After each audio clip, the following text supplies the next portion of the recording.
So in just a couple seconds, I want to show you a clip of Pamela Brown absolutely obliterating far-right Republican House member Madison Cawthorn live on CNN.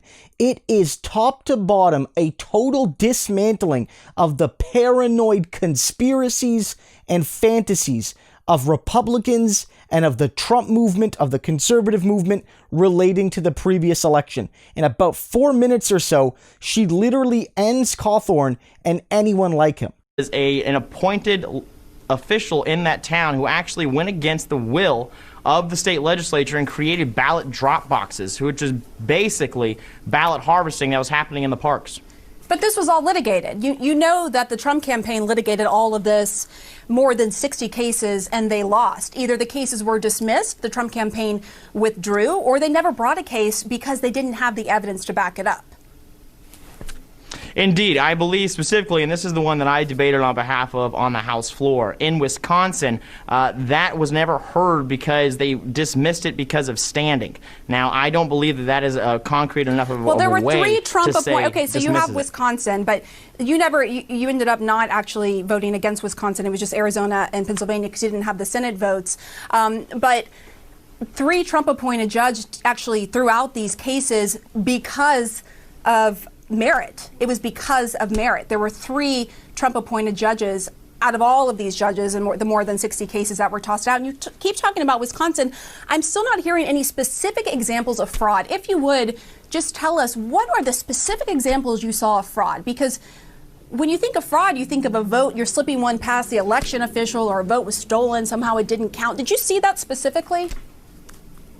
No, Pam, and like I said, that's not the reason I contested the election.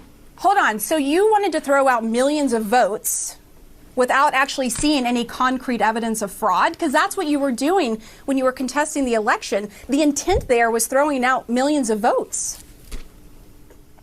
Well, I disagree with you on that point. That was not my intent. My intent was to hold up the Constitution, and setting up ballot drop boxes, which is essentially ballot harvesting in Wisconsin, is unconstitutional because the state legislature said they didn't want that. So you know more than the judge, the Trump-appointed judge, who actually looked at that case before the election and dismissed the Trump campaign's argument that drop boxes are unconstitutional. And if you would you point to me and where in the Constitution it says that drop boxes are unconstitutional? I don't recall seeing that in the Constitution. That I did it even after the January 6th insurrection, which again I think is despicable and I absolutely condemn. But the people who changed their vote because of that, I believe they were doing it because of political expedience, either if they were going to contest or if they weren't going to contest. The actions of January 6th do not change what happened in the November election, and I believe what happened in Wisconsin was unconstitutional. Okay, so you keep focusing on Wisconsin, but there were several battleground states that you contested to, that you talked about. There were several that President Trump had lost. So it's interesting you're focusing on Wisconsin. But would you apply the same issues you had with these battleground states to your own state of North Carolina? Because North Carolina also changed a lot of the rules, even after voters had started voting. Why didn't you have concerns about your own home state of North Carolina? Well, you know what, Pam, I'm actually not aware of the laws that were changed inside of North Carolina. I believe we had a very safe and a very secure election here. There were several rules. There's no reason to contest that.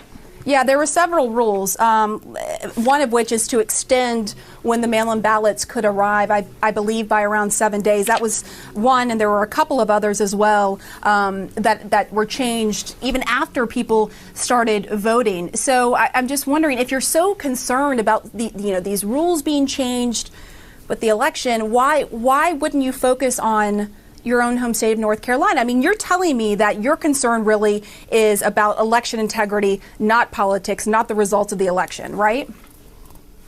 That is absolutely correct. I didn't do this for any one man or against any one man. Okay. So North Carolina, though, the same issues you've had and you've expressed about the battleground states, those are the same issues that are in your own state of North Carolina. And North Carolina actually did have mail-in ballot fraud in 2018. So you're not concerned about your home state and whether you were duly elected by your own standards?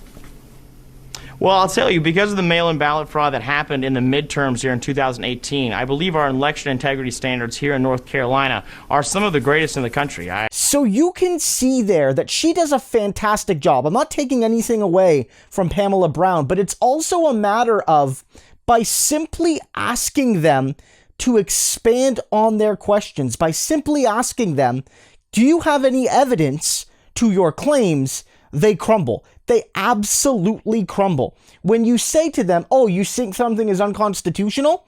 Where is it unconstitutional? Can you point to a article of the Constitution that suggests that what you say is unconstitutional is unconstitutional? Can you point to statute?